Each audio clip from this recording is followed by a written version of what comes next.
On? Yeah, it's on. Welcome everybody to the 5th discussion week or discussion series of whatever discussion series of the 5th week. It's a bit.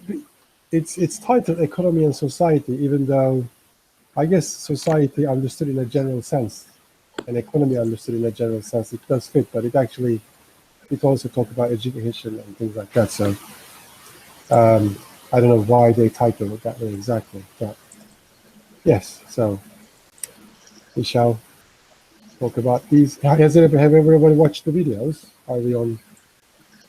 Yep. I've watched the videos. I haven't. I'm just reading the questions. I found them, this week's questions, I found them really more relevant than the previous week's actually, which tends to be somewhat abstract sometimes. But so I didn't open my thing.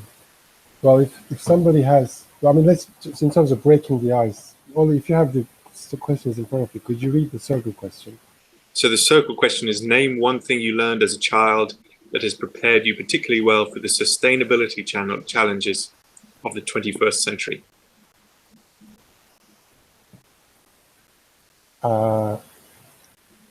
I thought the Turkish equivalent of waste not, want not. Basically, my upbringing was pretty much like that. But a more funnier version is, I noticed something the other day. We would eat rotten fruit and rotten vegetables just by cutting the rotten bit, and I was thinking how everyone never really experiences that, because hardly anything is I mean, he doesn't see anything rotten. So I guess we didn't waste a lot, but he doesn't get to see that part. I guess as I was growing up, there was a lot of trying to make use of every piece of food item that there was. Now my understanding is it's a bit more different. I mean, when people waste a lot of food, including we waste some too, maybe not as much. So maybe that has prepared me in a bit. Yeah, my one would be pretty much the same. My mother has an absolute pathological hatred of food waste. I mean, almost taking it to extreme levels, and I've definitely inherited that. And it does seem to be something which our society has real problems with. I mean, the amount of food waste apparently that goes on. And I don't think, I mean, I almost never throw food away. It just, almost never happens. And I was brought up in a way that you just, you didn't buy new things until you absolutely had to. You didn't buy new things for the sake of it. So, yeah. And I think I was brought up in a well resilient way in those terms, definitely. Yeah, to avoid saying the same thing, because I resonate with both of those, I'll do a variation, which is, I don't know whether it's the same. I think it's probably the same in Britain too, but maybe a generation or two ago, it was common for parents to say to their children, finish your dinner because there are starving children in fill in the blank here, like Africa or whatever. And of course, there are some wrong things about that. But at least what I think it did for an entire generation of Americans was got you to think about the world in general when you're thinking about, you're thinking globally and acting locally. You're relating what you're realizing that what you do here might have implications or have relevance to, or the other world might be relevant to you, and you're not independent of all that. So, of course, it didn't really matter to those people whether or not I ate. But at least it got me thinking about, well, what is right and what's wrong, and how does that relate to how the rest of the world is? But yeah, like Tom, I think we were encouraged to be self-sufficient. So my dad was very much a tinkerer, and he was skilled. He had his own lathe, he had his own workshop, and things like that. So he would always try to make things rather than buy them if he could. and if something broke, he would try to repair it rather than but just buy a new one. And I find that I'm very aware of that. I think background that I have and worldview that I have. I'm very aware of it when I, living in a family with people who don't necessarily think that way. So with Jen, it's very much a kind of thing. Well, and especially Lyra, because of her generation, just like, we'll just buy a new one. And in many cases, that makes more sense, right? You just buy a new one, and it's cheaper, and it's works better, and it's not embarrassing and all that. But I still find I get some pleasure out of being able to take something that broke and go inside and figure out how to get it to work again, so that you don't just have to throw it away and buy another one. Oops, somebody's decided to start mowing. I'm going to close my window. Anyway, I was finished. So. Okay, so obviously we've got similar bits and pieces that have already been mentioned as well. My mum, Tom, like yours, is deeply averse to throwing food away. But just to link to what Ron's just said, I mean, I suppose the thing that most feels like something that my generation had because we had to have was the experience with computers and electronics, where there was often the sense of, if you want it, you have to build it. So it just wasn't there. It just, so, and now that's just not true. And so it's, if you want to learn to build it, it's a very specific sort of task or sort of process that you go through, as it were. It's not because you couldn't just buy it or just find something. Like, often, I mean, obviously there's a lot of gaps that you could be wanting to fill, but people aren't learning the habit of just assuming that the first thing is, well, I could do it myself. I could build this myself. I could try and do this myself. So I suppose that would be the way I would link into that. If I could just add two, well, maybe three other things. I'm sorry. I'll get to Ollie's point in a second, but just to note two things from what was said before. There are also some problems with the way I was brought up about not wasting food, because I was brought up to clear your plate. And that's a good that's good to avoid waste. But if there's too much food on your plate to start with, then you learn to overeat. So that's something that I think Americans struggle with, is the bad combination in my generation of not wanting to waste food and then increasing portion sizes in America, increasing plate sizes and everything. So it's a bad combination. Anyway, then the idea of wasting food. Well, okay, let me skip over that point. You just go to Ollie's.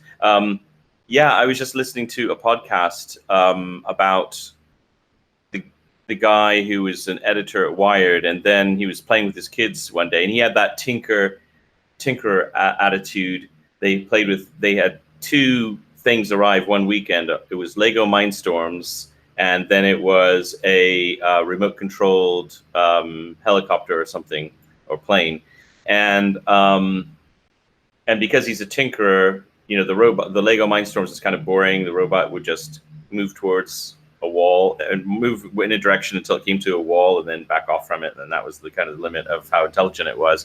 But then when he played with the airplane, remote controlled airplane, he thought, hey, why could, it got caught in a tree. And so he thought, why can't we just put these two together? And so he did. And they actually got it to work. And so it worked, relatively well. They had a remote control helicopter or plane that would back off from obstacles. Okay. So, and then he basically thought, whoa, there's something impressive here. And so he Googled, automatic plane or something like that, or automatic remote controlled plane. And he got the hit drone. And he said, drone, what's that? Because this was in the early 2000s. He didn't know what a drone was. And so he, because he had this, this kind of tinkerer spirit, he ended up developing a whole platform for other such people to basically customize and create their own drones. On the other hand, enabling people to have those skills is a double-edged sword, because there's good evidence now that some of the drone attacks that have occurred in Syria were by people who pretty much took his public domain instructions, detailed instructions and source code, and used it in order to create bombs, use it to make drone attacks. So this idea of encouraging people to be resilient, well, at least, innovative and rely on your own, I mean, it truly is empowering. And then I guess with every power, you have to worry about, well, what will happen, if you give power to the people, so it's this dilemma. I'm sorry to make it so big, but it's this dilemma of our times. You see it everywhere. It's like, for instance, the Bostrom piece that, who was it? Was it Berkan that sent around, or was it Ollie? Was it Berkan? Anyway, the Bostrom piece is just pretty much the same thing, saying we've got to, what was it? Was it Tom? It was Derek. Derek. Neither of you. None of you. Okay, so Derek. So the idea is that, people might do something innovative and interesting. So we've got to watch that and squelch that and keep an eye on that to make sure they don't do anything that will disrupt the system. So, resilience, it's a tricky concept, because sometimes you do want, you want to suppress changes, you suppress creativity in some ways, and you want to encourage creativity in others. And it's I don't know, sorry to broaden it so much, but I really do think all these issues tie together.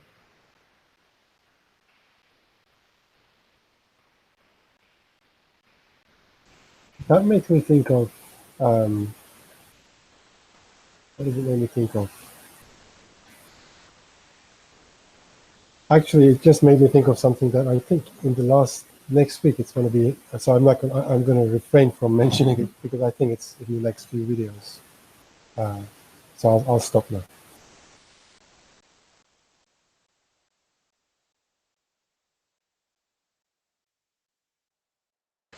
Did anybody? I mean, we can follow the questions, but did anybody have any comments or questions about the videos themselves? Sometimes we end up going around and going deeper in questions and then forget about talking about the videos. Did any point particularly impressed you or became a source of question?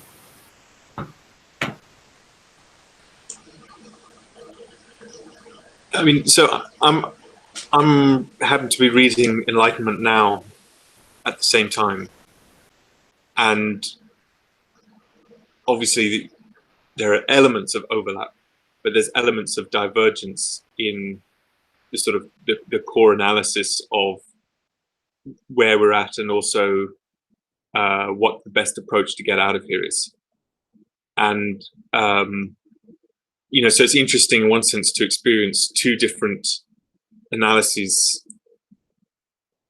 at the same time, and also to see how sometimes it feels like neither analysis necessarily is fully acknowledging the other one. And so there's this thing that I've heard people talk about where, the best way to make an argument against a position is to recognize the strongest version of your opponent's position and take that on. And I'm not entirely, I know that these are just the videos, and I know there's lots of linked content, and I haven't had a chance to read all of the linked content. But I can't help feeling that there are some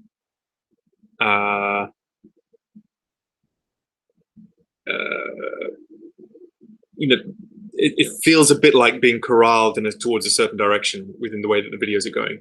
So, and with localization being the underlying theme within a lot of it, and I was realizing as well, I was just trying to unpick what's maybe going on there, and I think they've got this deep thread that starts right from the beginning to do with transportation, and this basic assumption. Because we've got an energy crisis, therefore transportation costs are going to be prohibitive. Therefore, we've got to assume what happens when we reorganize society to have less transportation? And there's part of me thinking, okay, well, but what if we question that? I mean, like, does all of this start falling apart if you just question that? I mean, how much of it hinges on that one assumption? And would Tesla's in the process of rolling out electric trucks, as it were, and it just doesn't seem obvious that transportation of food long distances, or transportation of goods like from Amazon warehouse deliveries long distances, is going to be something that we're just going to have to give up in the next 10, 20, 30 years. It seems to be quite the reverse. It seems to be that, however you want to phrase it, whether you want to phrase it that we're addicted to it or not, it seems to me that transportation, especially land-based transportation, is an eminently solvable problem in terms of the amount of energy and the issues around doing it. So I was trying to listen to some of the videos with that. If you take out the argument about transportation, how does it still sound? How does it all add up, as it were? And I think I then feel as if there's a lot of really good, interesting points within all of this still about approaches to education, about local economy, about the recycling of money in local economies. But then it's not clear how these necessarily relate to sustainability, because someone like Steven Pinker would argue that one of the trends in history that we need to be aware of and try to take advantage of is what you might call sort of densification, where we manage to get, if we need X amount of produce produced, or products for some kind of something, how can we get that same stuff in terms of bits and atoms? How can we get that same stuff built using fewer resources, less fuel, and fewer people? And that trend has been going a long way, and it's not clear that localization is a key part of that answer. Ron? Yeah, so maybe you have a point, but I think you're missing the fact that the lectures have given other reasons for connecting localization and resilience to sustainability than the one issue you're focusing on. So your question is, if you didn't have that transportation problem, if that could be solved, then would the connections disappear? Or no. So for one example that was emphasized well, I'm not saying no, but I'm saying the lecturer has given a case that there are other reasons to connect localization and sustainability. And for example, one of them is wealth inequality. So there's a connection between wealth inequality, big box stores, and globalization and corporatism, and an instability of a society. In particular, the long-term benefits or long-term sustainability of the society aren't in the best interests of, are not the prime interests of usually short-sighted corporations. That's kind of their claim. So there are all kinds of reasons why, well, a couple reasons why you can link the two. One is just that inherent instability of a society that has great inequality of wealth. The other one is that these pursuits of efficiency and the market, race to the bottom line, race to the bottom for marketing, is at odds usually with the goals to keep the system intact, right? So it tends to be short-sighted and blinkered. I'm not saying that works. I can imagine corporations being, if you could spend your time trying to figure out ways to get corporations and governments to think longer term, and that might be easier than trying to get individuals to think longer term, and to see the value of resilience. But yeah, they've taken a particular attack. So I don't think it's just the transportation issue. I think, yeah, you're right. That's maybe how they got us into this in the first few videos. But I feel like I've been given more reason to think there's a connection here. but maybe others can give other examples. In terms of, so maybe if I could come in, I raised my finger. I don't know if we're going to do the yeah.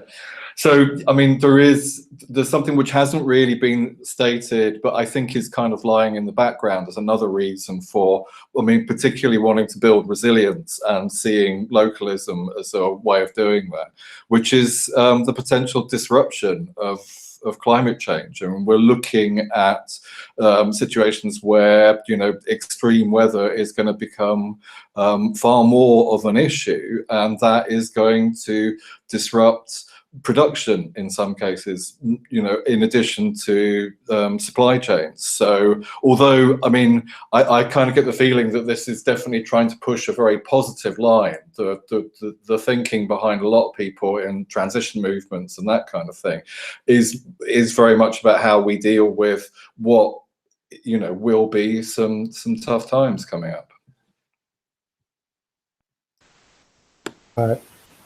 Yes, and to go back to the transportation just for a little bit, and how it hinges on the declining availability of high density energy.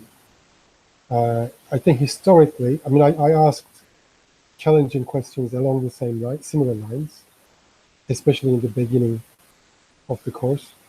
And my understanding and how it was explained in answer to those questions is they used to, because this movement really believes in peak oil. They really, I mean, any sane mind would believe in peak oil.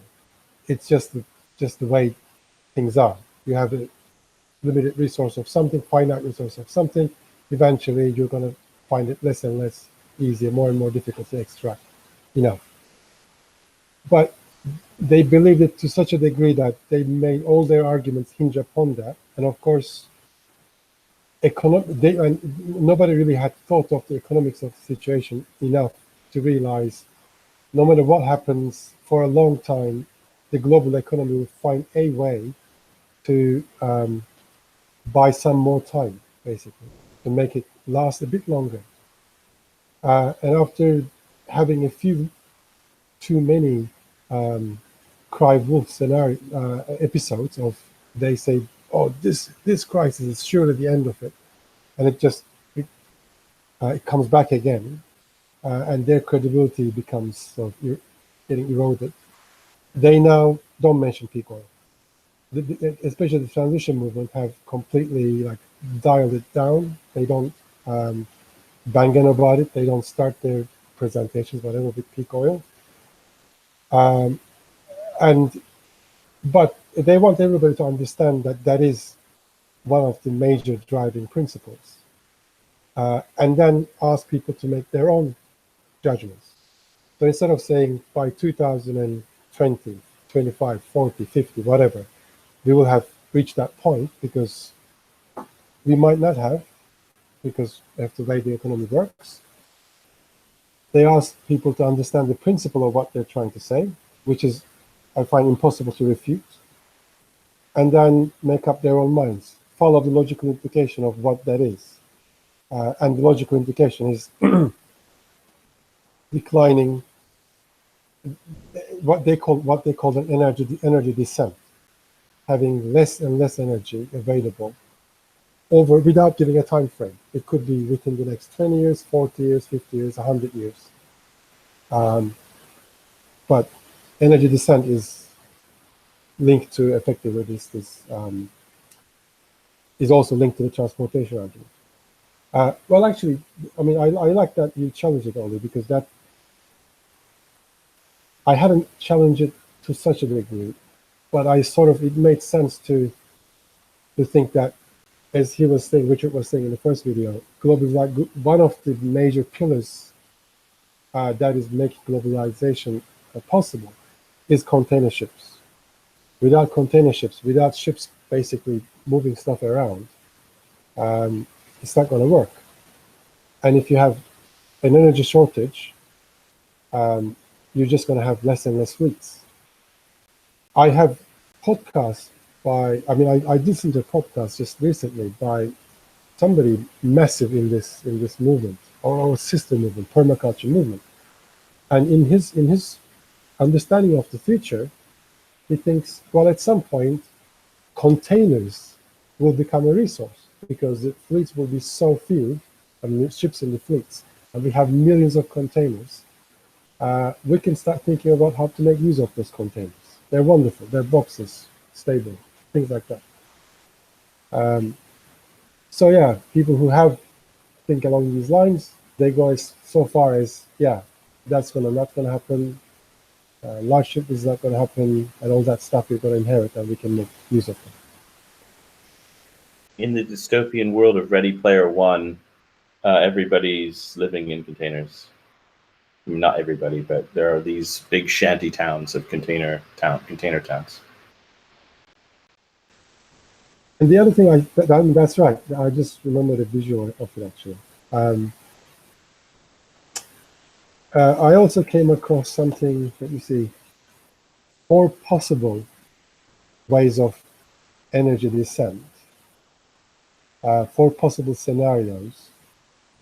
One of them is called techno fantasy, not because it's fantasy necessarily, but it is.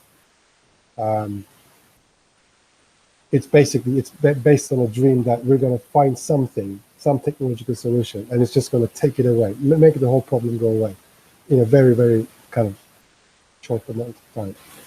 And the other one is called green tech stability.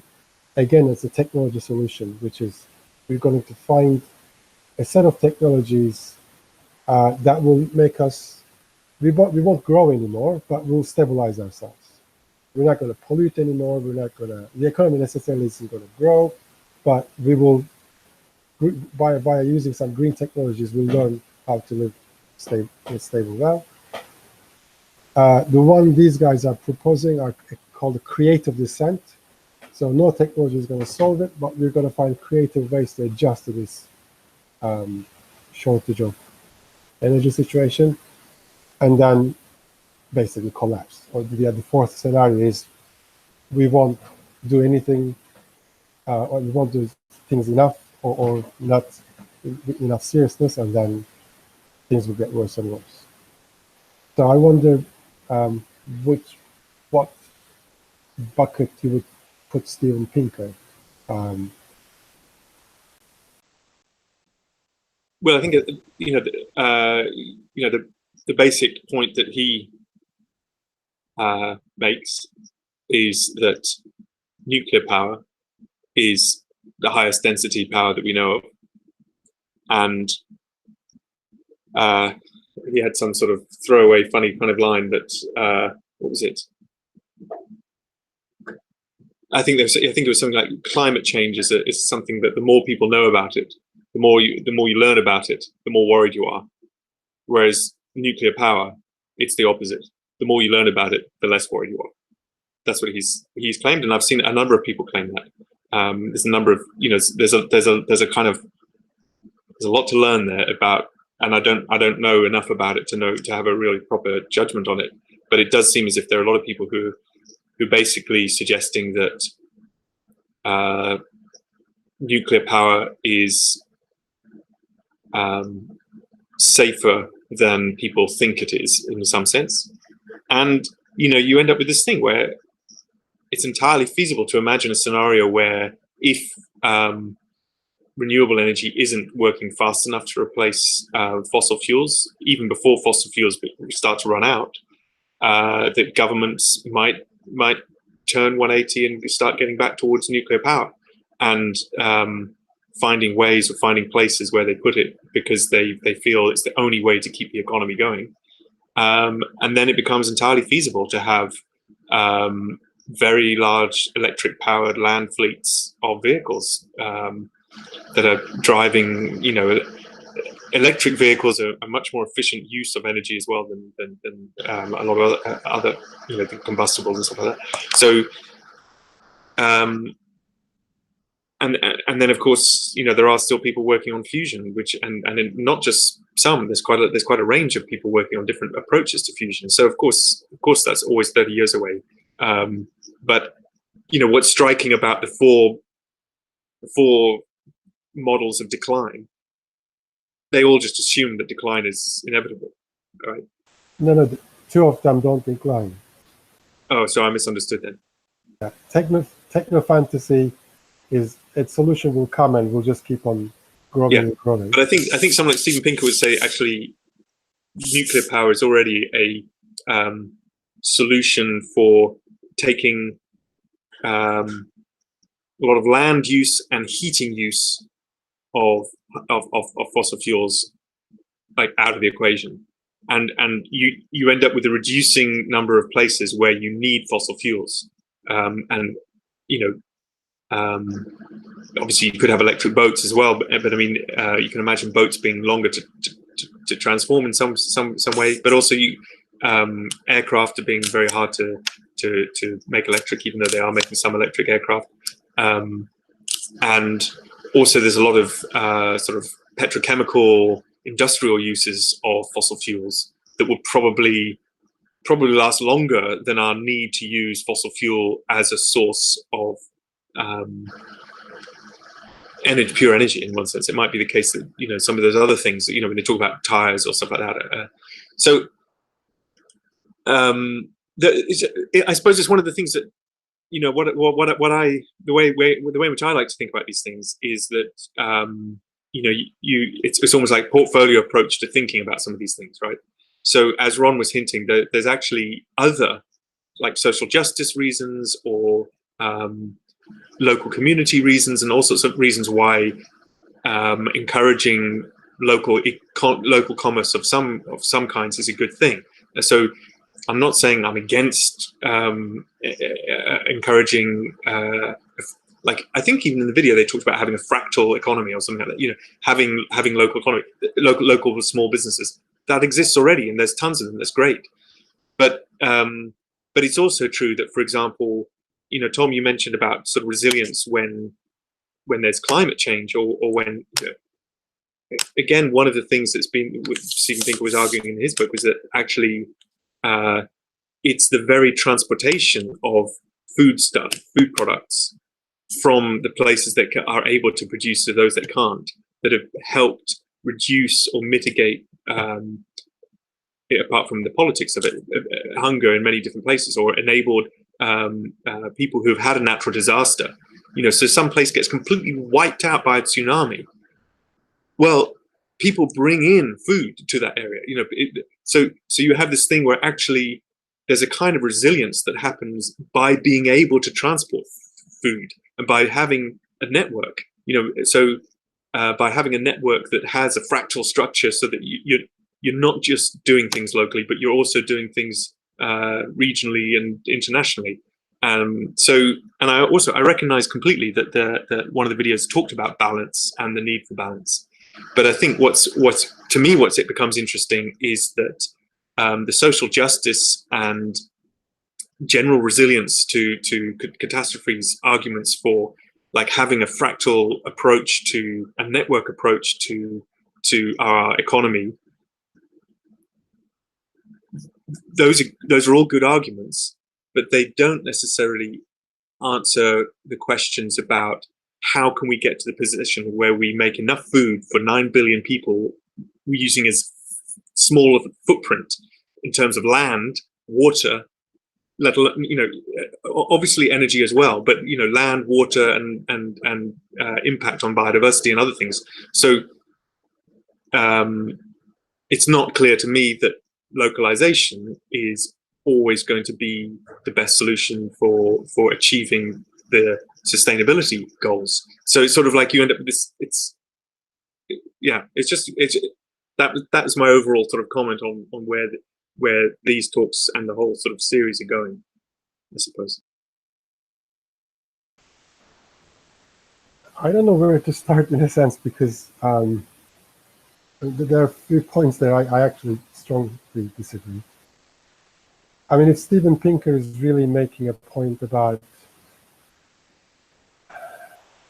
delivering food to a disaster area is something we need to maintain, and therefore global transport of stuff is a good thing. It's a good system to continue. I think that's like apples and oranges kind of thing. No, but so I wasn't saying that. I wasn't saying that he was making an argument as simple as that. But what he was saying is that the advantage of having um, uh, an interconnected sort of world where actually different regions can can overproduce, are able to ship their overproduction to other places. Of course, I mean, there's just lots of complexity here. There's just lots of complexity here because, of course, you can worry about the impact on the local farmers, and so I'm not saying that it's a net good or net negative, but the suggestion that that localism is itself always the best route to resilience. As I say, I think the idea of local diseases and local climate issues are precisely arguments why you want to not just focus on the local, but have a fractal approach, as it were. And that's not to say you should be trying to transport things as far as possible, but it's just saying that actually having that kind of fractal structure in terms of the way that things are organized would possibly be more resistant to a wider range of shocks. Fractal was my term. They didn't mention fractal.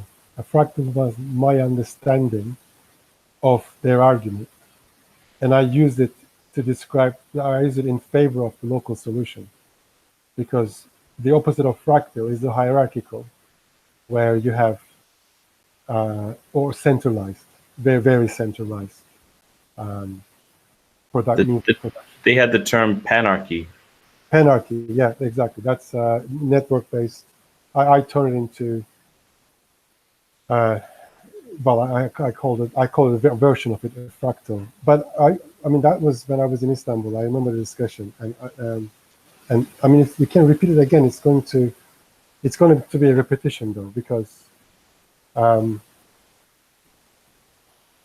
very quickly I started by saying, before I started looking into this, my understanding of the way food is grown and we are fed was, and the global food production was, we have reached the pinnacle of what can be done, which is we can dedicate entirely wonderful machinery into harvesting and automating large chunks of it as well. Tons of food, and isn't that wonderful? And only because of this episode, only because of this set of lectures and the additional material that they linked to, I realized how wrong that was. I mean, it is inherently such a flawed and ineffective system for a number of reasons. And he mentions that, like if Iowa is very good at growing corn, then it makes sense that Iowa only grows corn and nowhere else you grow corn. You just make Iowa, because that's sort of in a nutshell how we try to do farming at the moment, industrial farming, that is. And that's because it's economically efficient, but also, as Tom also mentioned, it means that you have to growing the same amount of same kind of food over year after year, over and over on the same soil, means that you suck the same nutrition from the soil without replenishing it, and the only way to renew that is use fertilizers, which is made out of fossil fuels again. And the system doesn't become resilient.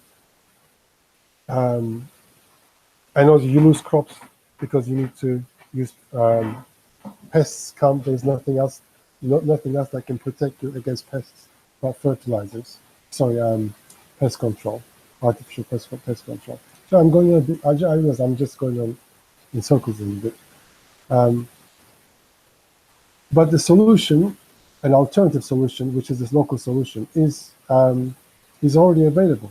People are already practicing it. People have been practicing it for years. It goes by the names of companion planting, companion gardening, part of the permaculture movement. You can very densely produce local food enough to go around. But I mean, look. So I mean, as you say, we're kind of going around. I mean, so I think that there's only one question here in my mind, which is you mentioned in the previous conversations about how there's smaller farms and bigger farms and stuff like that. So I agree that if there was just like one farm in the world that was doing all of the tomatoes, that would just be ridiculous. I mean, that's not the situation we're in though. So so food security should be something that countries and regions and stuff are worried about, making sure that there's diversification of what's going on. What you talk about with soil, that's also, it's just obviously a problem, and obviously we need to get better at farming in a certain kind of way so that we look after the soil with less input of chemicals. It's just a given. But I think, to me, the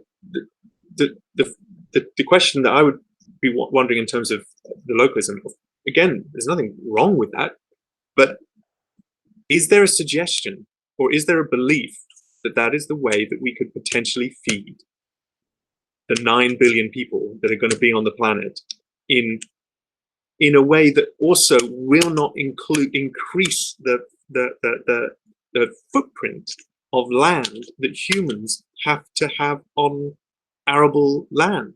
I mean, the issue with getting good soil and is something that people know about and people are looking at.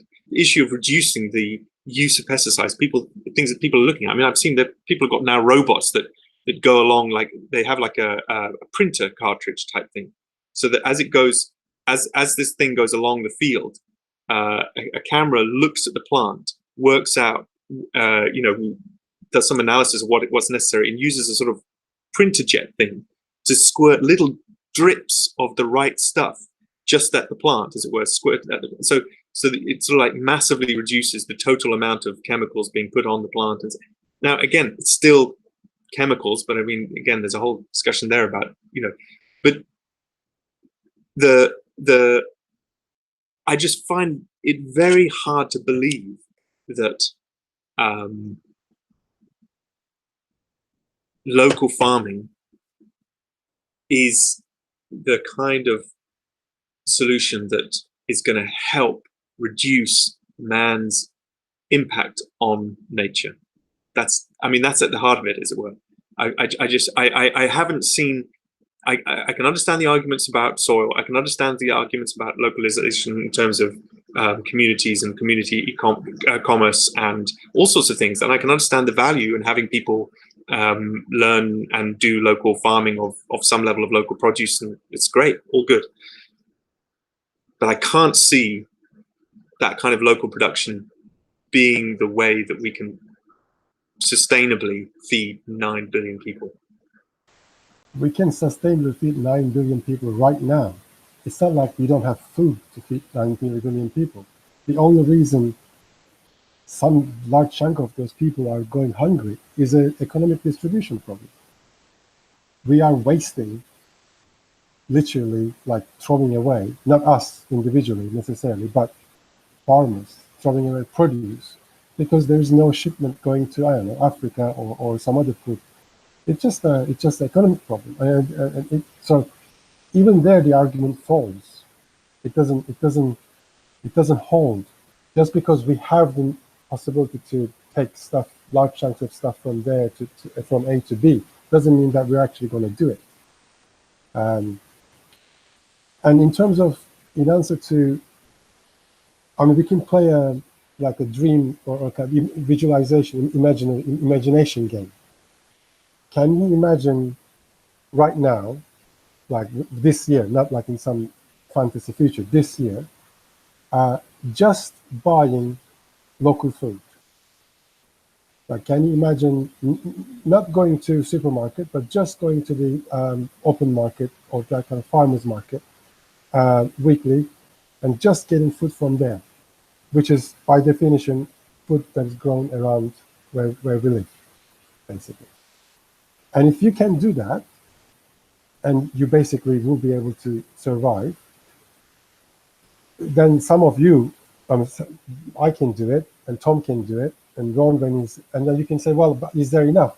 Well, there may not be enough now, but the only way there can be enough is if you support these people, so that they could, and if you farm creatively, as in not serving the supermarket and turning your acres of land into just producing one produce, but actually densely packing it with various different things, the supermarkets won't buy it from you because they want the same standard, like the same species, same thickness of, same shine, whatever, and they just pay money to buy that.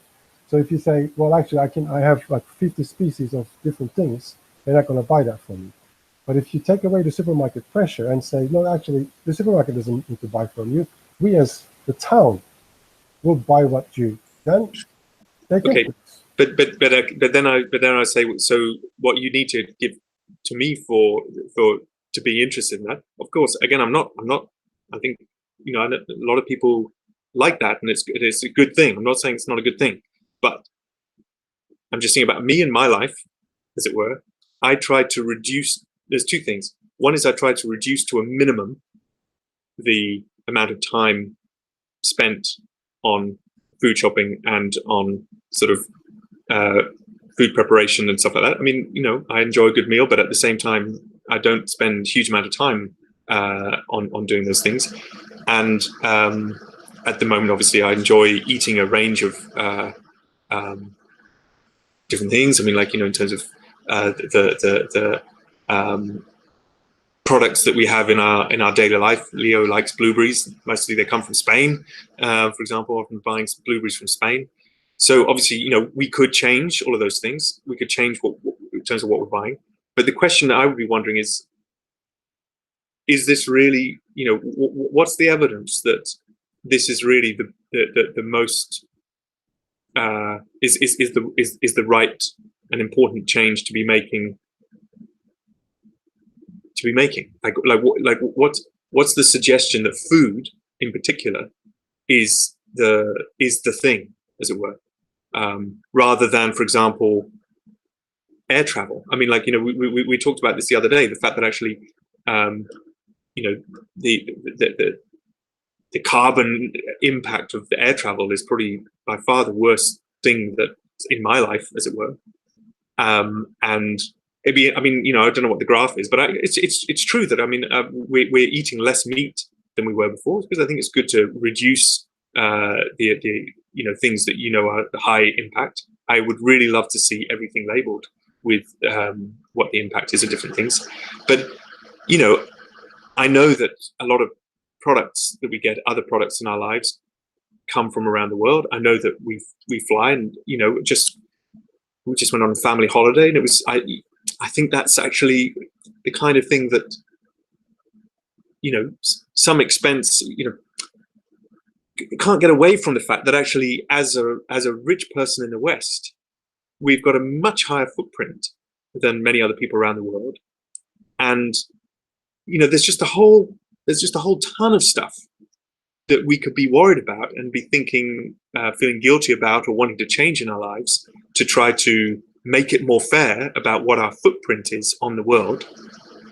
But choosing not to eat blueberries from Spain, well, it's one of the things I could do, but why is it the thing that I should be? I suppose that's the thing that I'm not sure about. Like, to me, that seems, you know, again, from a systems dynamic point of view, I'm much more interested to try and understand the sort of second, third order dynamics going on here, rather than, you know, and try to be involved in trying to spend time and energy on those sorts of things, as it were, rather than, for example, you know, the political system itself. Why is it the case that you've got, you know, probably a large percentage of the population who are in favor of doing something about climate change policies at some level, but it doesn't get translated into political decisions that are appropriate, as it were? So, you know, why should I decide to spend some of my cognitive time making my food world more complicated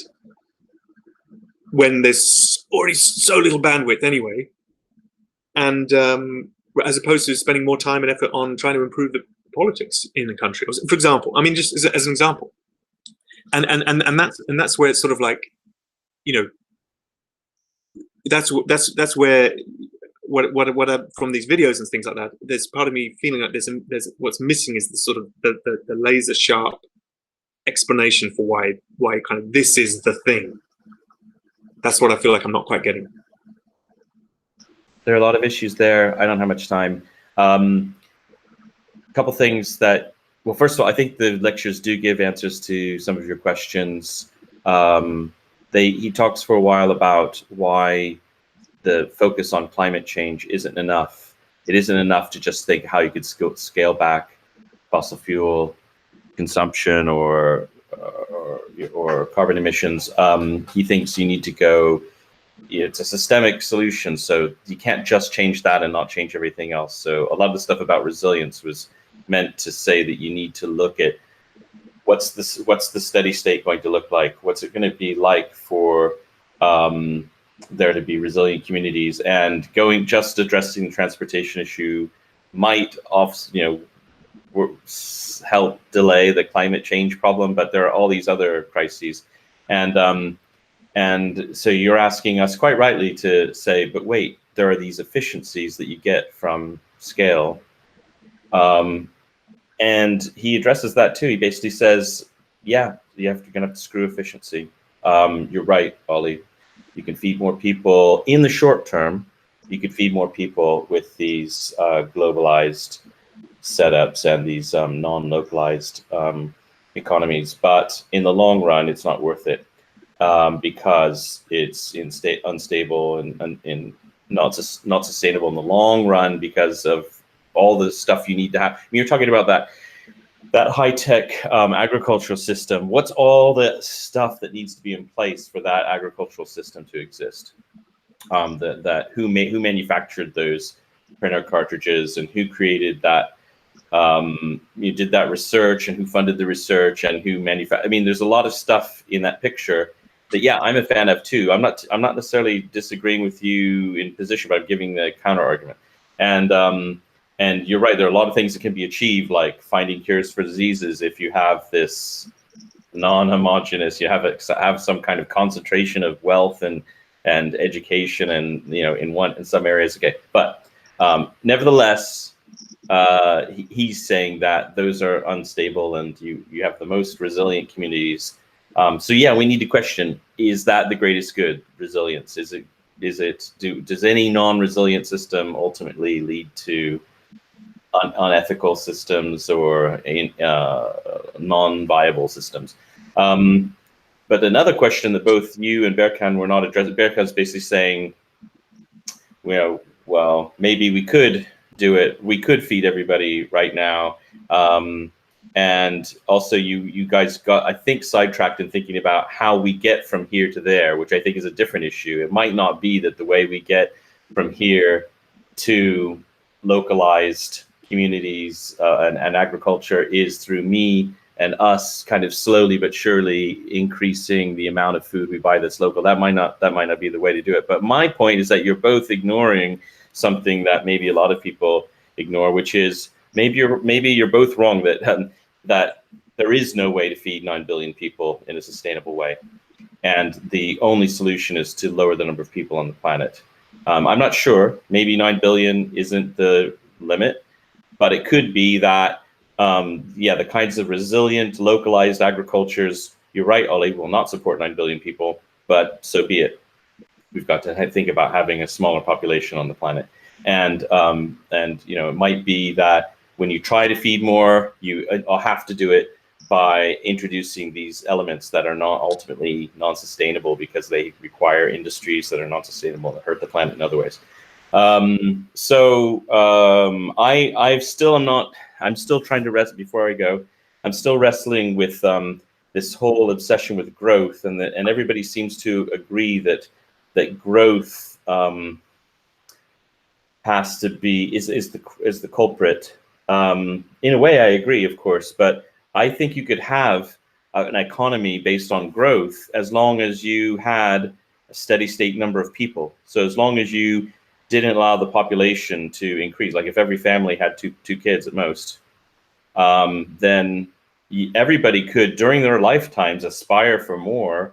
And yes, they could consume more, and but then eventually they're going to die, and so then their children go through the same thing of wanting more and wanting to consume, and yeah, they do, but then they die. So if the population is generally kept in check, then every person could experience that ritual of acquisition and consumption and growth, but the constant amount consumed is, the amount consumed is constant because everybody experiences a growth, but the whole system doesn't grow. So I'm wondering if you could have an economy that's not too different from ours, that is based on commercialism and consumption, but it's just you have fewer people. And now the question is, if you have fewer people, then maybe you don't have enough people to produce all the products that people want to consume. But I doubt that. I think there's probably, I think you could probably have something like what we have now, just on a smaller scale, and it would still be growth-based and consumption-based.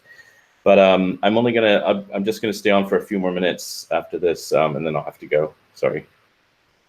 Just quickly on that then, I read somewhere that basically the argument was people want to have just what you described, which is, can we not keep on growing? Can we not maintain growth?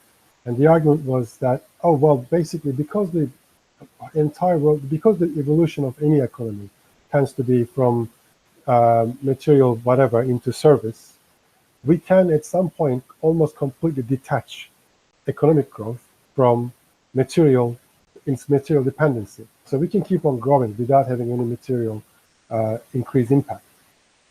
And apparently there was a period, I don't know, between 80s and 90s, I can't remember now exactly, that kind of detachment seemed to be happening, but now it's back. So right now, to grow, we are again relying on, I don't know, intensive mining or something that pollutes or something that is of finite quality.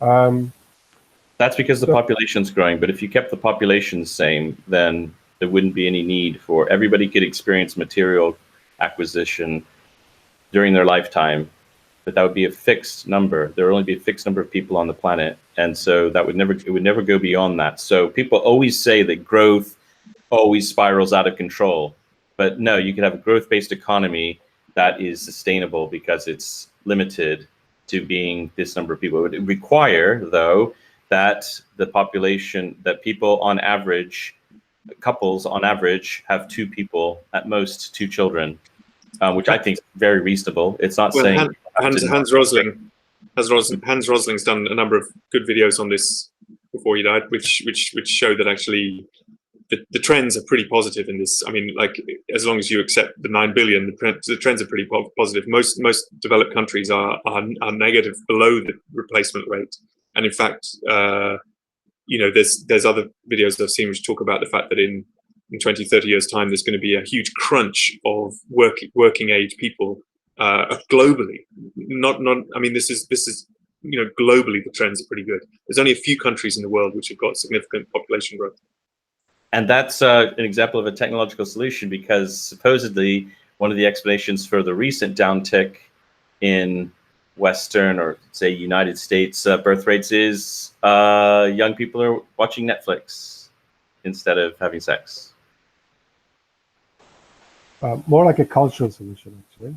It's a cultural effect.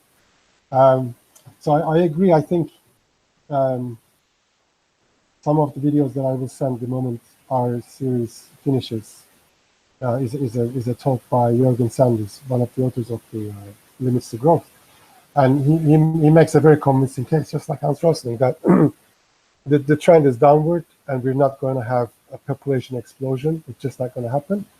But he then makes the case, but even then, there will be a lot of people. If you basically take those number of people, multiply per capita energy usage, for instance, then you still have a lot of energy that you need, or per capita, and also projecting economic growth or GDP forward to when those people will have purchase power and what they will buy.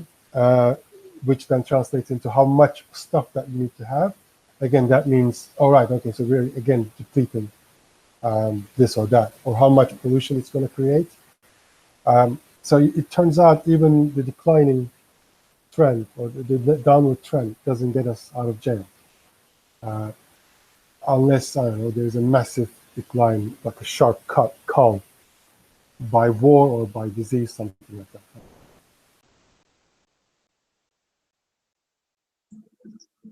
Yeah. And just coming back to the argument, only I think it's a bit like in the past now, because 10 minutes have passed. But I got the sense that I wanted to say that I got the sense that you're actually giving the answers yourself. Like your questions almost always preceded or like followed by the answers, except you're not formulating them as answers, but more like uncertainties.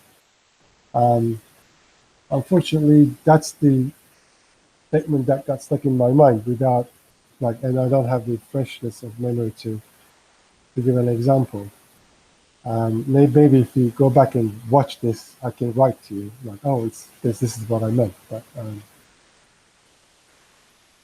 yeah,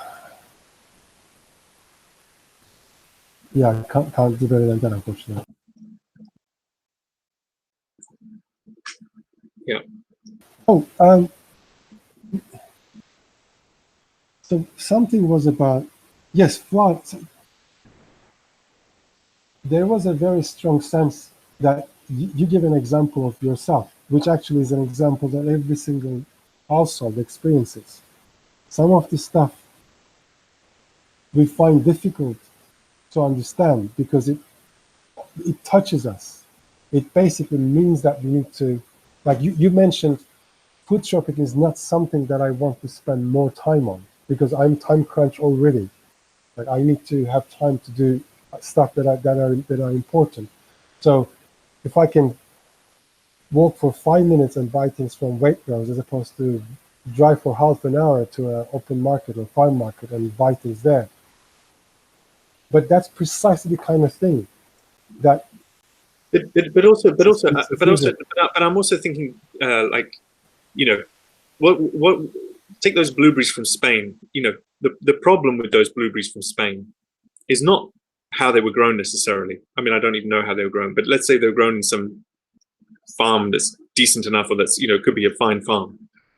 The problem is that they come from Spain, right? So there's a carbon footprint in the fact that I've transported them from Spain, right? So you just talked about like driving to an open market. I walked to Waitrose, right? And then I was talking about my flying to Mallorca. So if I cut down the amount of flying that I did, it might far exceed the cost of the percentage cost of the blueberries being transported from Spain to me here, as it were. So the effective cost of that transportation. So it's not clear to me that actually there's a deep problem in the fact that it came from Spain. Can I just? You should have brought a lot of blueberries back with you, and then it would have, you know, killed two birds with one stone, made it more efficient. Sorry. Okay. But this is the example. Basically, you're giving the answer, but you're not mentioning it as an answer.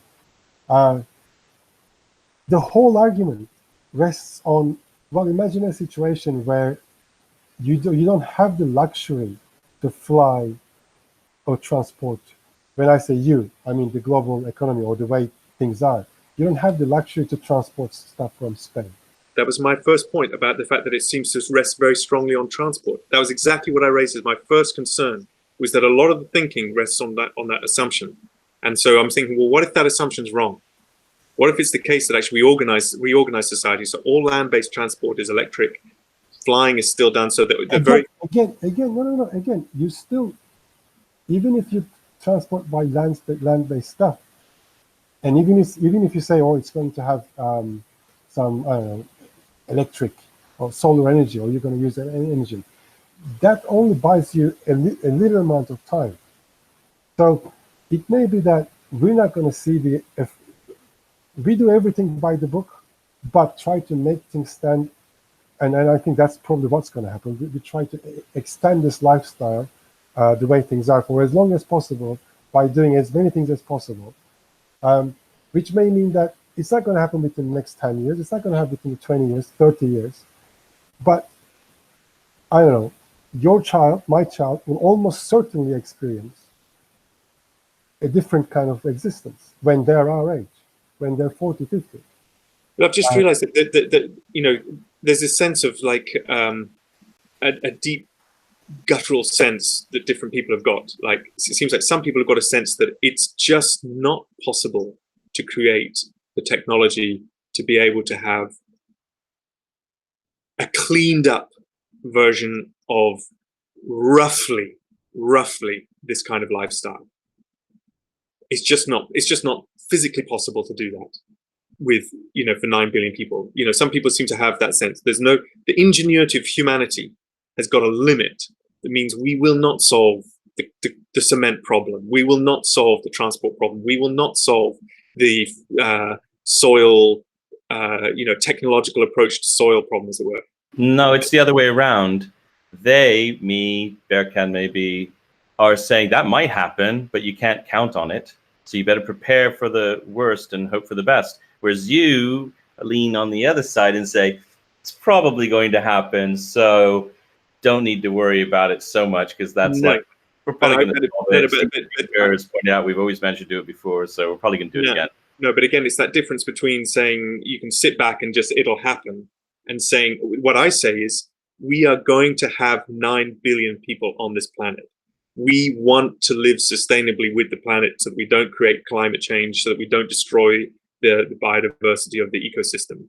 We've got a moral obligation to get off our asses and solve the technological problems to make it so that we can do this. Ollie. And the point is, in one sense, that's where this part of me thinks that actually there's you know, there's huge numbers of problems that need to be solved to make this work, as it were. And the idea that there could be a lower population, that's not an option to me. It's like we can't just say, well, maybe we're just going to have to deal with like a lower population. No, isn't this covered in Interstellar? I thought there was like this community of people just saying, we'll solve it. Just give us more time. We're going to get to it. And then, you know, everything goes to shit. Eventually they do manage to travel interstellarly, but the whole planet goes to shit while they're trying to, you know, at some point you have to say, okay, it's too late. It might happen, you know, you've got to have some condition of saying, okay, at that point I'll give up, and then I'll realize that a technological solution isn't going to save us. We have to drastically change our lifestyle. Can I just say something? Because it's very clear now. This entire series is about solving exactly the same problems so basically your motivation and the way you formulate it is perfectly aligned with Richard Heinberg's motivation and the way what he wants to do. So there's no difference there. Great. And this entire series is him and people like him giving a solution. And that's their solution, and it's pretty well worked out against things that they hold. This is real. This is the way the world is. This is how much we have of this. This is the trend for this, and within all that, so this is our solution. And it reasoned well and said, well, your solution, or the solution that you want, to me it seems, is based on technology. Like basically, we have the moral obligation, as you put it, to find technological solutions to maintain this level. Not to maintain this level. I mean, it's not about maintaining status quo. We need drastic change in the way that we do things, as it were. So there's no question about status quo or standing where we are. There's huge change needs to happen, but the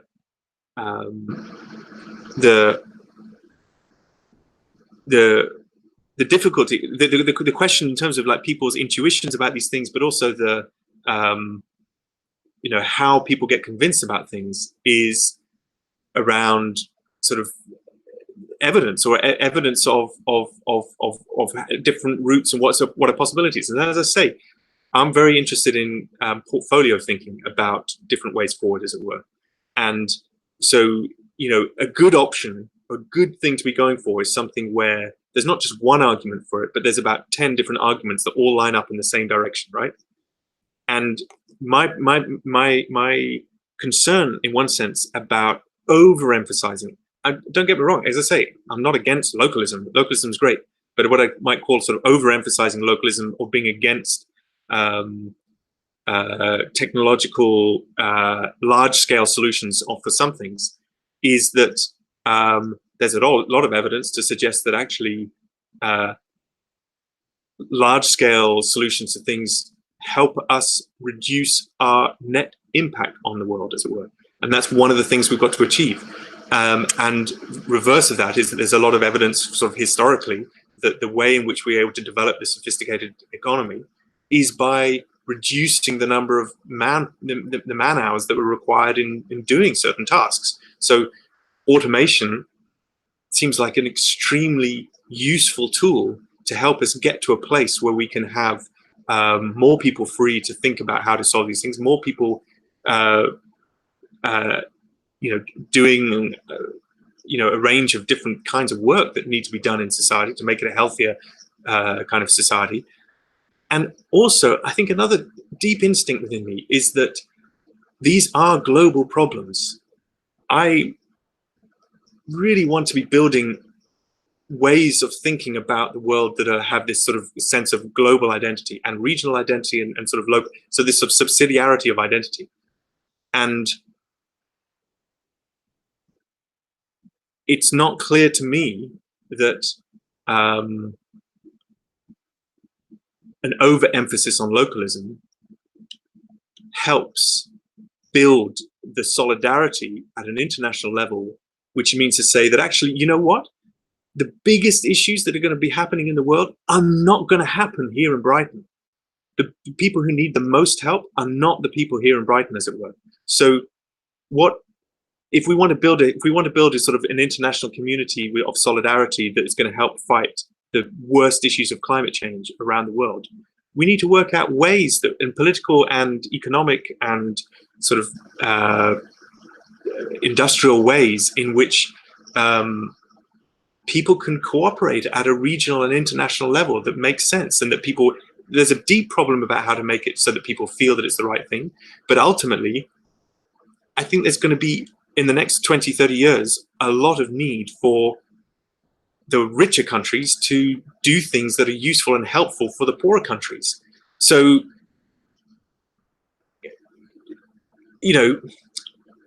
I just think that's where a lot of focus, and that's going to need a huge amount of work. So it's all about bandwidth. It's all about bandwidth. It's all about timescales and priorities, as it were. So it's not about saying that this is there's something negative about building up local resilience. I mean, it's great. It's fantastic. But yeah, I think, I mean, we made a similar conversation 2 weeks ago, and I'm going to say what I said then, which is, portfolio thinking, portfolio approaches is probably the correct approach. And if that's what you care about, and if that's what you're good at, then that's what you should be doing. And I said then, but what's true for you is not going to be true for, I don't know, the majority of the people. Majority of the people will not be able to reach either the right kind of people or the right number of people like you may be able to do. And that's pretty much what the argument in this series is. It says, well, individually developing resilience is just going to be good for you and your household. It doesn't actually help anybody very much. Building national, international resilience, there's very, very little chance any single person can have an impact on, because of all the layers of bureaucracy and other laws and regulations that they need to pass. But a community level resilience, your neighborhood, your immediate town, that's something that you can make a change in. You start with your street, you grow your community. If you get something going, you can go to the next level up, which is your local council, and say, look, we've been doing this. It's working. You may get some support from that. Maybe if you convince your local council, and then it goes citywide, maybe in 10 years, a decade, next town will say, oh, well, actually, this is good. Maybe it spreads from there. That's the kind of growth that they're advising. as opposed to. But if you have the means, let's imagine Ed Miliband became the prime minister. I don't know, 7 years ago, whatever. He was very sensitive to these kind of things, and somehow we found the path to Ed Miliband and had a dinner with him, and then we had these conversations, and I don't know, he got enthused. Okay, let's do this, and then a political platform is created. That kind of stuff. That is possible, but in the current climate, I mean, how?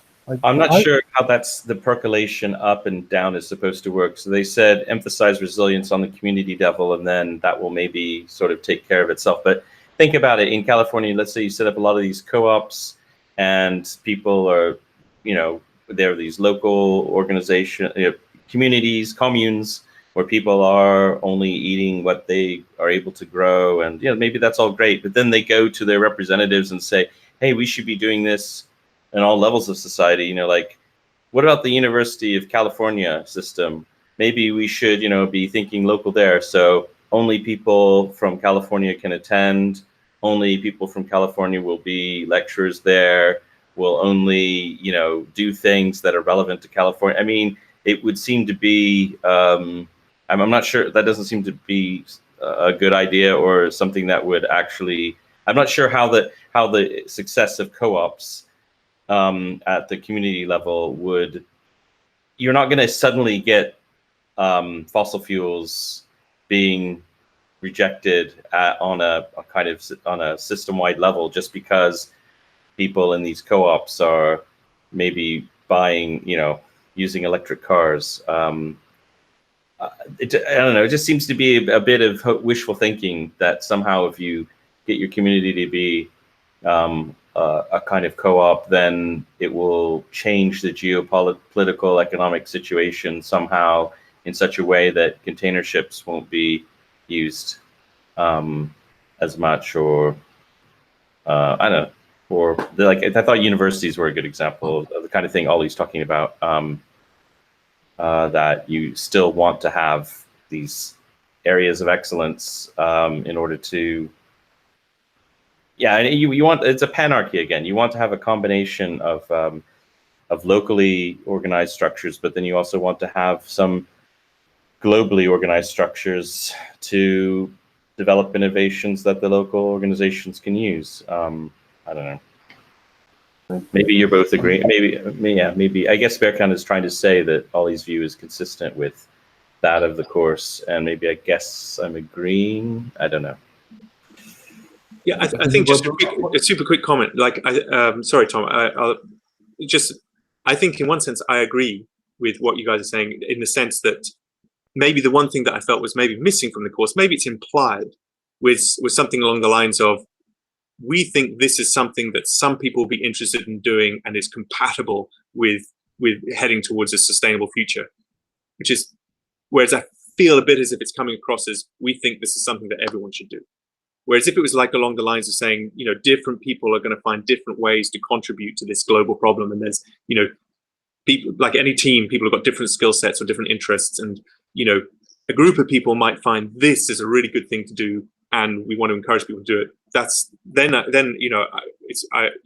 can orient myself to the course and understand it in that context very well.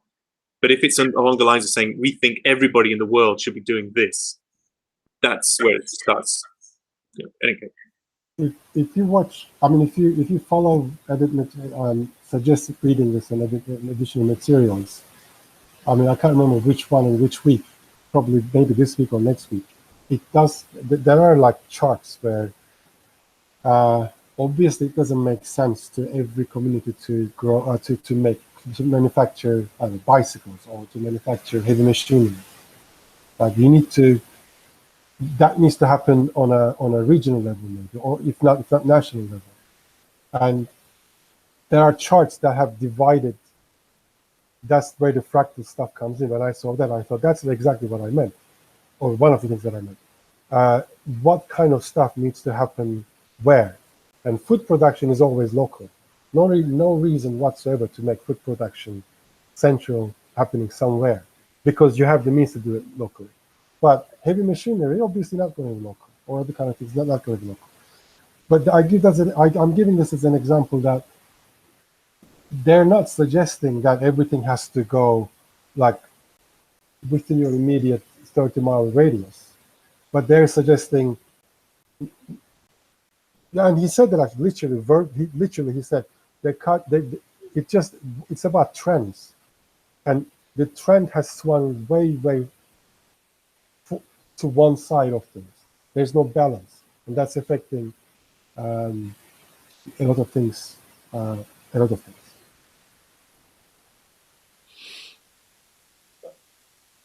Yeah, so I mean, I agree completely with all the points about balance, and you know, I think that the main argument is that we need to be, if we can, shifting things back in this kind of direction. I mean, a lot of the things feel like that they are kind of moving backwards against the trend of globalization, and in general. I think I'm very supportive of them. I mean, you know, kind of listening to the lectures this time round, I was kind of, especially the economic stuff, it was like, oh yeah, Green Party policy all the way through. I mean, this is just, you know, kind of like what the Green Party is arguing for. I guess what I didn't get a sense of, and maybe this is what's coming, but you know, kind of like in the last lectures, is the how we get from here to there kind of thing. It's kind of like we've got a lot of, to me, completely, you know, sound thinking about how to make societies better, how to build up local communities, you know, etc., etc. But I'm not seeing a route from the kind of organization we've got now to the kind of organization which, you know, this program would like to see, the Green Party would like to see, whatever. The Green Party is attempting to do it politically, you know, kind of like the Extinction Rebellion people are trying to put on, you know, kind of like do direct action in order to achieve it. I can see the argument to say, look, you know, you want to get active in your local community and try and move things in that direction, but that's going to be a very, very slow process. So I don't know, maybe this is coming, but you know, I have found the whole thing a bit kind of frustrating in terms of like, you know, okay, this is all great, but what is the mechanism that gets us to move in that direction? I agree. I experienced the same frustration. Half of the questions that I sent was about that. I mean, almost literally, I agree what you're saying. How do we get from here to there, or variations thereof? The answer is timescale. I mean, that's the way I make peace with it.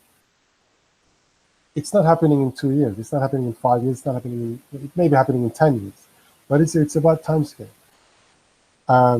It takes time.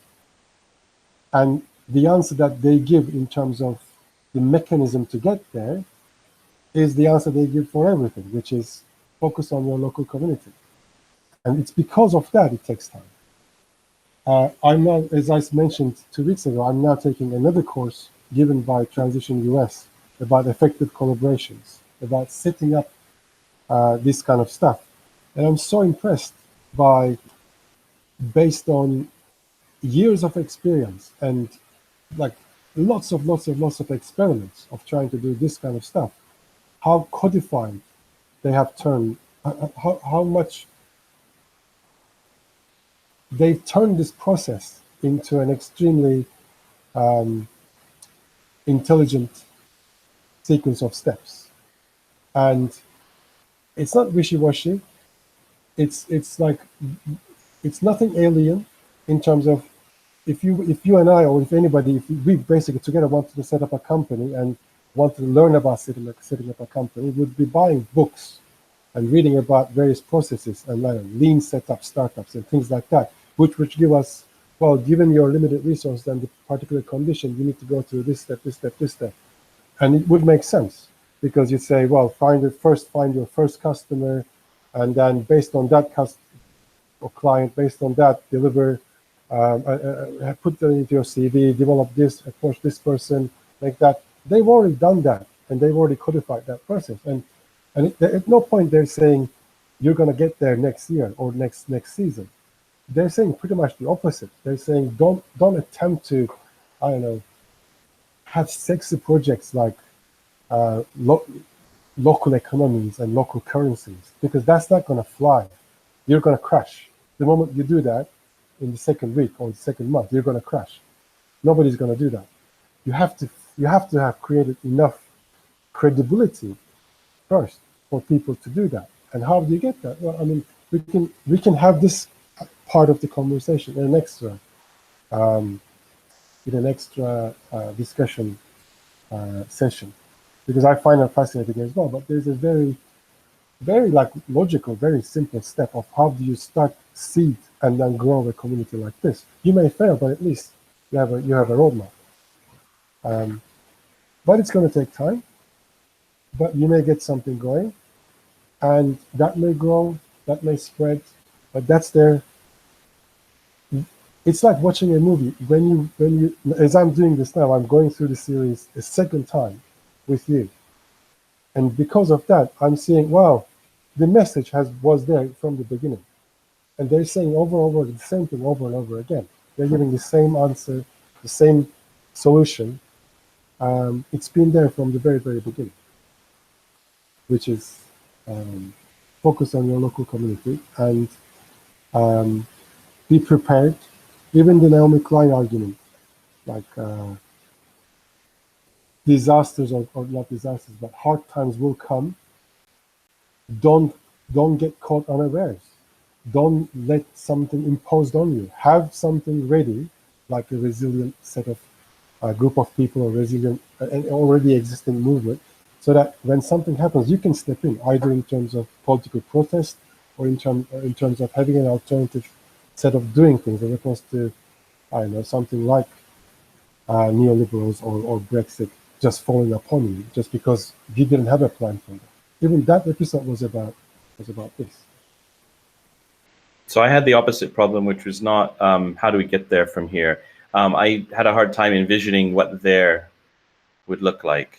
And I think there's a reason for that. I think because it's going to be kind of organically developed, so we won't know until we get there what it exactly looks like. But it still would like some better idea of how it's supposed to work. And that's what I was missing so far from the course. So, for example, I mean, I guess ideally you would create a virtual world, like, like SimCity, but that you can go into, and you would be able to see one of these resilient communities that's similar to ours. That's that you got to from ours. So you could go in and talk to everybody there and find out, how the system works. Even if we can't get there, at least we know where we're heading towards. But let me focus the discussion in a way that I wish they had done. So let's take like what Berkan's example of bicycles. So not every local community is going to make their own bicycles, Berkan said, but rather that would be done at the regional level. Now, so let's say you have it's not on the local level. I don't know. Is it on the U.S. county level, or is it on the U.S. state level?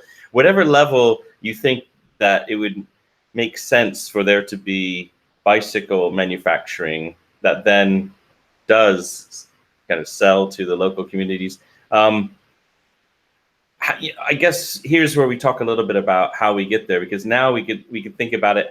Let's say you did have that set up the best way. How would it how could you stop it from degenerating into what we already do? Basically, how can you stop the community, the setup from reinventing the non-local arrangements we have now? How could it be a stable, evolutionary stable structure that won't be invaded by what we have now? So, for example, somebody's going to get the idea, well, I will just buy up all the bicycle, regional bicycle places, and I will, do it at scale, and I'll be able to do it cheaper. So if I could just get some credit, I will be able to buy everybody up, and then I'll be able to pay it back because I will be making bicycles on a bigger scale, and how do you prevent that? So would you pass laws to stop people from doing that kind of thing?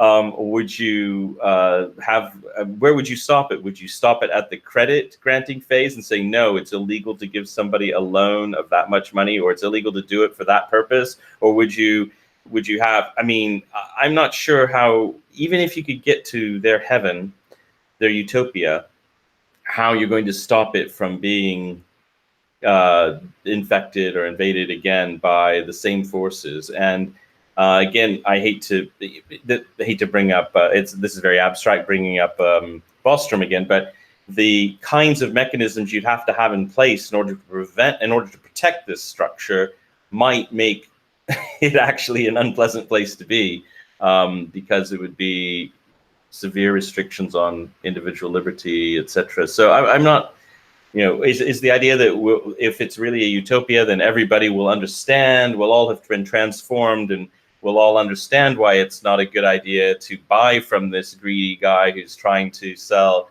bikes or we'll be working in that bank, or we'll be on the board of that bank, and we won't make the decision to give him a loan because we actually are very suspect, and we find it dubious, the greed of this guy, so we're going to just not grant him the loan. I mean, I just not convinced that you could ever get to a place where everybody will be on the same page in terms of the best interests of the community as a whole. And even if everybody was on the same page, people make mistakes, and so they think, oh yeah, this would be okay, this won't go against our cultural norms, yeah, why not, why shouldn't we give him this loan?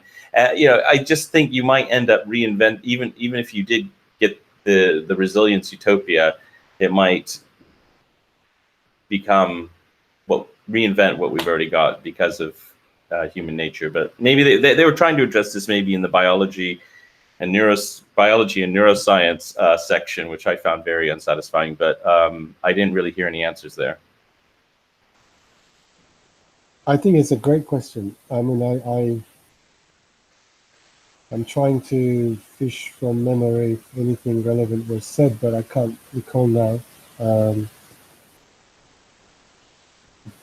You're right. I mean, so much of, unless you have draconian laws, so much of that. Oh, I mean, I can imagine actually. Okay, I can imagine, assuming the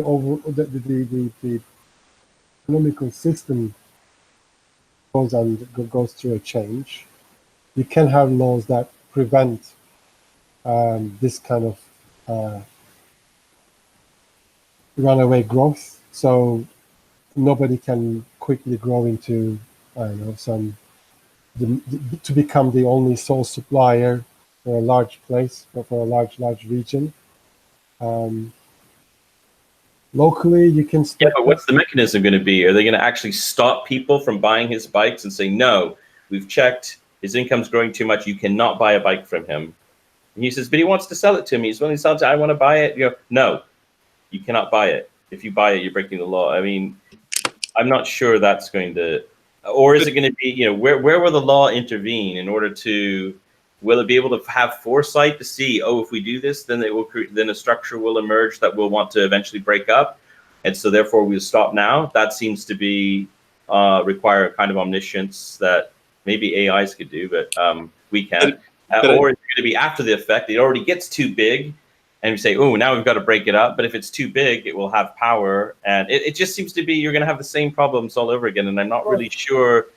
Even if you have a country, like I'm imagining Sweden, where they have all kinds of social, rooted within the personal ethic of many of the people, is the kind of the kind of values that not all of them, but a lot of the values that this course is trying to say we need to encourage. So there are people who are trying to think about sustainability, and it comes natural to them, being kind of ecologically conservative with a small c, and thinking about balance and not being a society that encourages greed and etc. However, that kind of society is open to invasion, and if there is somebody who does want to, so on the one hand, it's open to invasion. On the other hand, the way that it does succeed as much as it does is through high levels of conformity and people who do not conform are excluded, and are, there's all that, they pay the price of not being somebody who's conforming to the rest of the values. So you don't pick and choose. You don't say, well, I'm going to be Swedish in this way and this way and this way, but I'm not going to be Swedish this way and this way and this way. No, you have to be Swedish, or you're not Swedish. And if you're not Swedish, then you suffer the social consequences. So there's the kind of very nasty side of it, which is a very kind of ethnocentric, take this as a package because it's only as a package that it works. And if you come here, you realize you're going to have to adopt the entire package. And then now they've got a crisis, of course, because there are many people who are not adopting the package, and so racism and all that. But anyway, it just seems to be, I would like to see some more envisionings of, maybe they have examples. I saw in some of the readings, they were able to point to historical communities where they said, this is the kind of thing we're talking about. But I'd like to see one that's envisioned for like a possible successor economy, what it would look like, what the laws would look like, what the structures would look like that keep it in place. And I'm having a hard time imagining it myself. But well, three things actually. First of all, we're very similar along these lines, because I asked, one of my questions was, I'm finding this very difficult visualizing. Can we not? And then there will be the next series. There will be a lot of examples. Next week there will be a lot of examples around the globe. But I said, like, it's okay to go and read about individual examples and check other people's plans, but I want to see like a hypothetical example, like basically I asked for an animation. I asked for just how the ideal case would work, almost exactly what you asked. And their response was, actually, that's a great idea. Can any of you who's listening, 40, 50 participants, find somebody who's talented enough to do this, please, because I think this would be good. But it doesn't exist, but it would be great to exist. In terms of where you could go to find and talk to people, actually, California seems to be great. I mean, so many examples are from California. I may be able to even send you an address that you can go to, like a neighborhood or a little town in California, that you can go and talk to people, like see for real, like some of the stuff that's actually in practice, like a local currency, a community permaculture center where they grow almost the entire like food consumption for the community.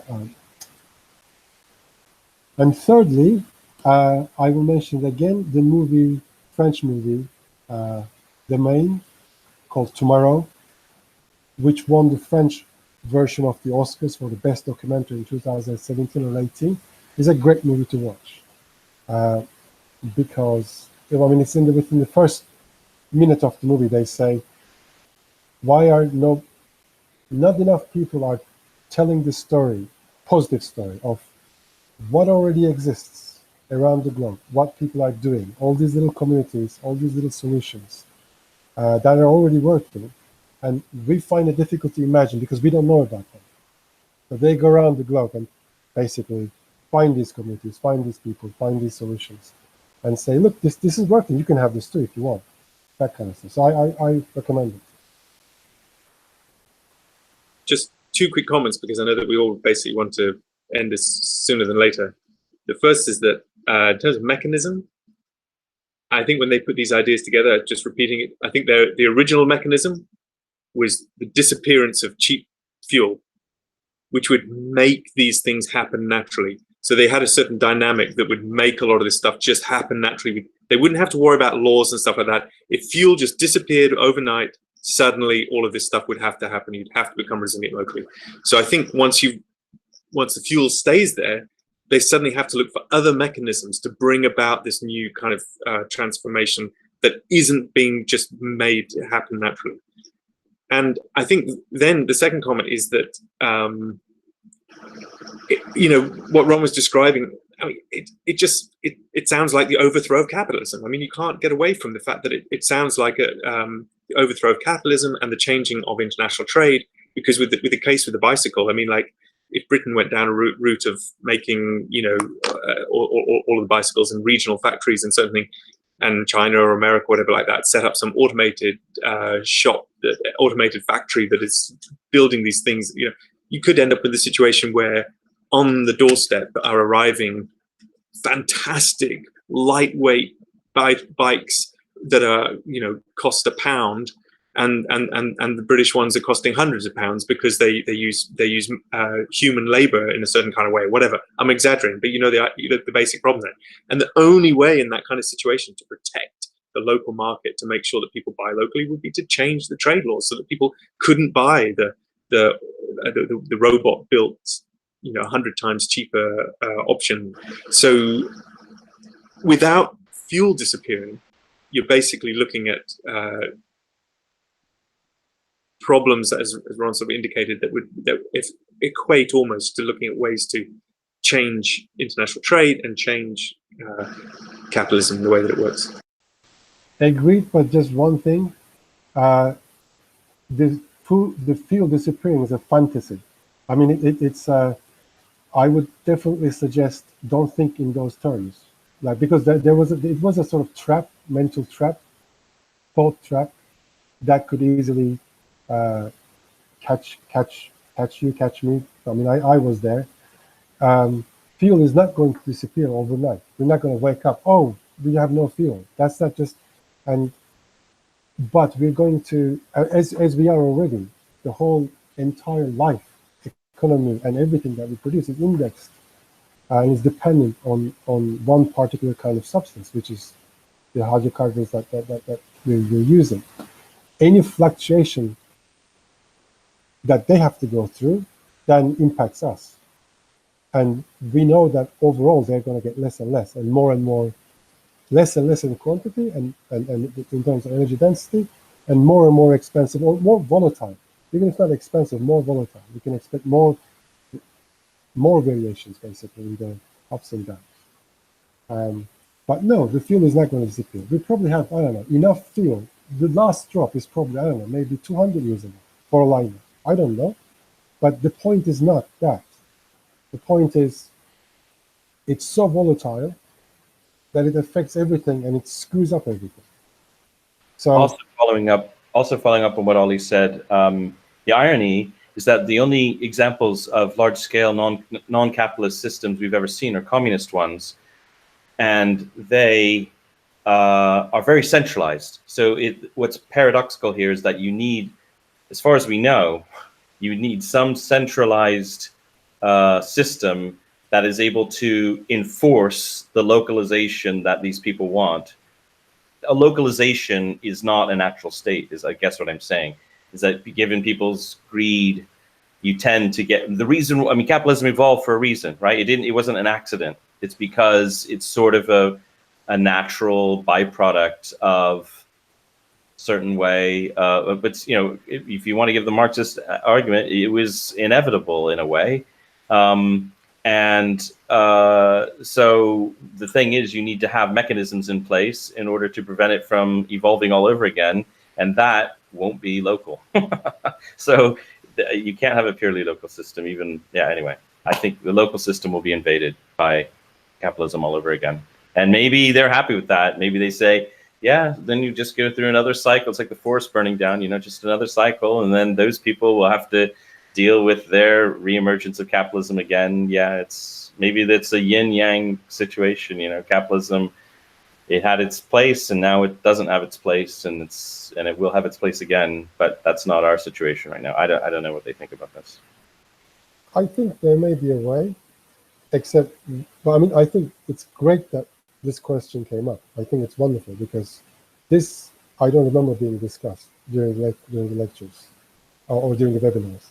So I take this as, okay, let's think about this, because this is a very, very important argument. But their understanding of resilience is resilience against various things. I mean, it's resilience in the context of, well, it's already going to happen. Like, difficult, hard times are already going to happen, no matter what happens.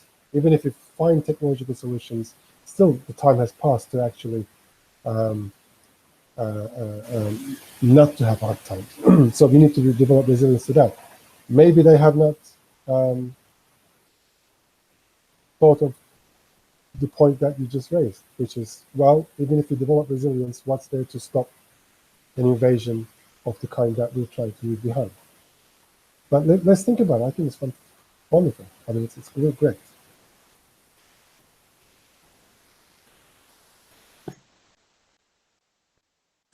Bye, everybody. Sorry, See you Tom. all next week. No problems. I just wanted to say quickly that Birkin has a wonderfully cool cat. And also, this doesn't apply to Ron, but I'm not around over this weekend because I'm going to Cambridge for because it's my birthday today. Actually, this is how I decided to spend my birthday sitting in on this. So Happy birthday to you. no, please don't do that. Transatlantic happy birthday song. Yeah. Yeah, sorry, happy birthday. Yeah, I'm not around on Sunday as well, so maybe skip this week. Neither am I. All right. So, Okay. So fine. there we go. But yeah, looking forward to Avengers when Ron gets back. Yeah, Yeah. great.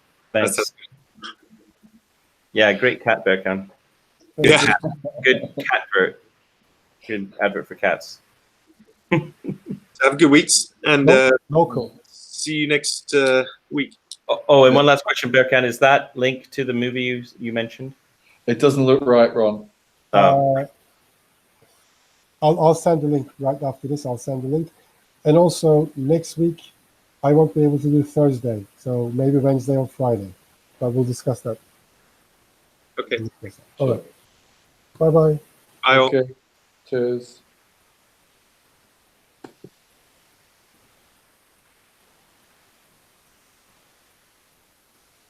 Thank you, everybody.